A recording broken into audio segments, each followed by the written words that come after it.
All right, guys, we are going to go over the answers to the chapter 21.1 guided reading. You should have these filled out already, so let's begin. So your first section on habitats. An organism obtains food, water, shelter, and other things it needs to live, grow, and reproduce from the environment. So the environment that it lives in, what it's surrounded by, that's what it gets this from. Then a place where an organism lives that provides the things it needs is called its habitat.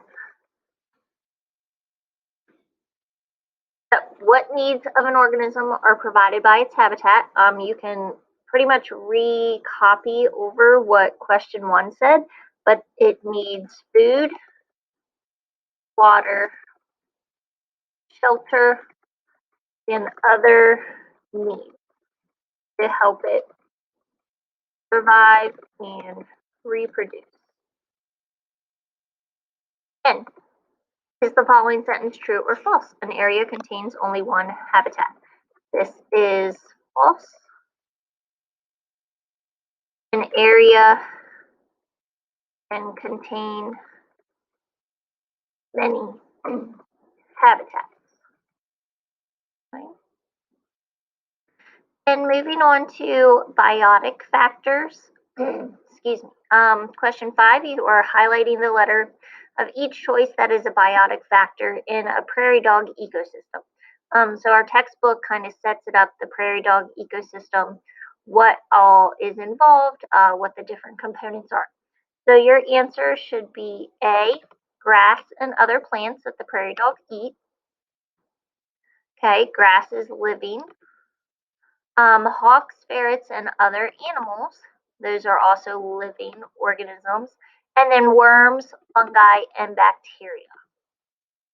So the soil is something that's non-living, whereas biotic factor means that it's the living part of a habitat. So that gives you the answer to question 6.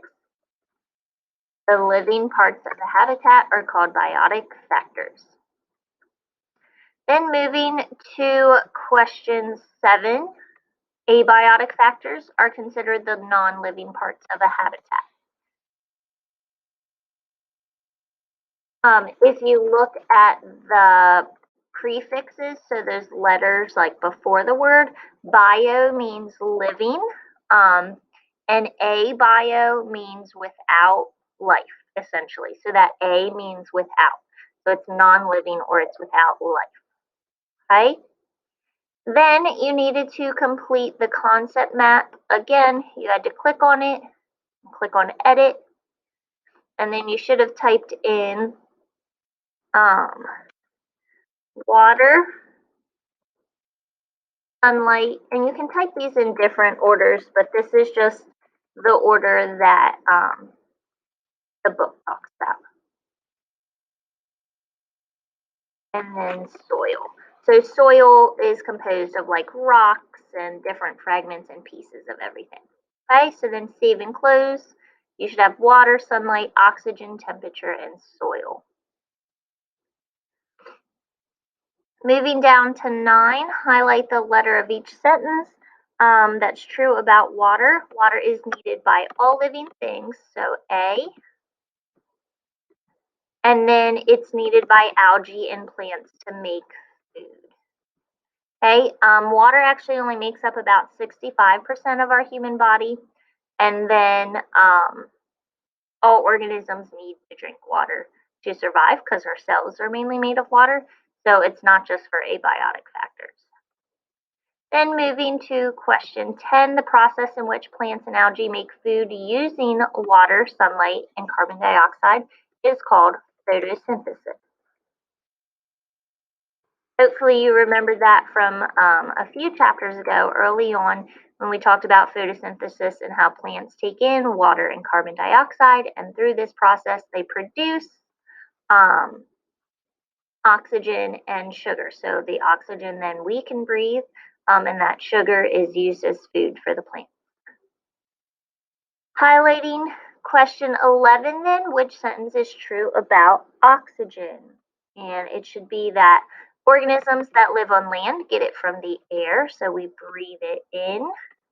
And then fish get it from the water around them. They breathe it in through their gills. Okay, oxygen only makes up about 20% of the air, and then there's lots of other gases involved. And then humans can only actually live a few minutes without oxygen. And moving on to levels of organization, question 12, what is a species? And this is a group of organisms that are physically similar and can mate and reproduce offspring that can also mate and reproduce. Okay? Then highlighting question 13, what is an example of a population? It would be all the prairie dogs in a prairie dog town. Okay, they are all that same species and group. All the bees in a hive, they are from that same family and same species. And all the pigeons in New York City are the same species. All the trees in the forest is not an example because you can have multiple different species of trees. You can have like oaks and maples and birch trees all in one area. So those are different species. Okay. Question 14 then is the following sentence true or false? All populations live in the same sized area. This is false. Populations just need to live close enough together to interact with each other. So they don't necessarily need to all be in that same size area. They can overlap in certain parts. They just have to be close enough that they are interacting with each other. In question 15, all the different populations that live together in an area make up what's called a community. Question 16, then, you are listing the levels of organization in an ecosystem from the smallest unit of organization to the largest. So the smallest unit being an individual organism, one like singular organism, then a species or a group of those organisms would be a population. Then when you have different populations come together, you have a community. And then when you involve the community and the living and non-living components, you get an ecosystem. You should highlight D. Then question 17 is the following sentence true or false? To be considered a community, populations must live close enough together to interact. And this is true if you remember what we typed in from question 14. Then question 18, in addition to a community of different species, what else does an ecosystem include? It includes the non-living surroundings, which are just the abiotic factors. Once you're done with your guided reading, please make sure you have this submitted and filled out, fix anything you need to, and then you're good to go.